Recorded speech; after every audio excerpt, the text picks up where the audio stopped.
Alderman Kappelman. Thank you. Good afternoon, Superintendent. I'll try to keep it short because you've been here a long time already. There are, in all our 22 police districts, there are a set number of people who get arrested over and over and over again. I can recall one person in the 19th district who's had over 400 arrests. She has untreated bipolar disease and she has ongoing addictions. I recently saw her, actually I saw a police officer giving her an ANOF, a notice of violation. She took the notice, turned around, tore it up, and then pulled a beer out of her coat pocket and continued drinking. The police were frustrated. The community's frustrated. And I'm sure this person living with mental illness is also extraordinarily frustrated because her life is a shambles. What's been your experience working with other city departments to address issues of these individuals who keep cycling through our jail system and keep cycling through the ER system?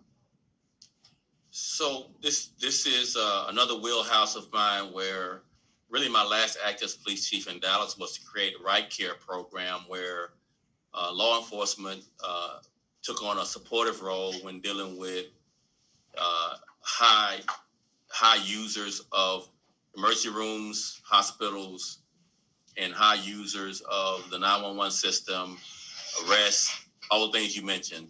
And we partnered with our hospitals because they had a significant expense when high users come to the emergency room over and over and over again. And they saw a way to save money by being more front-facing in response to these calls for service to these incidents where people are just constantly cycling through, being arrested, going to ER, going to jail.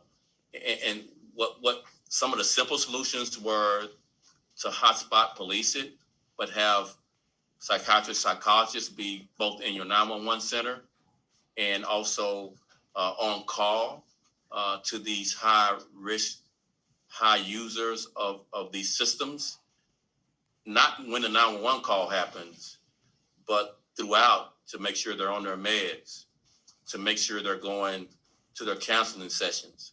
The cops were there as support, make sure nothing happened to harm our medical professionals, but the results were significant. And you know, one size doesn't fit all, again, like I've been saying with these types of programs, but we hope to bring something similar to Chicago so that we can have a better outcome. Law enforcement should not be the social service of last resort for people struggling with mental health. The medical community can very well handle, in a smart way, dealing with these high users, especially to reduce our incidence of, physical altercations with these folks, and actually make our community safer in the way that we're dealing with these people who in need, but for quality health care.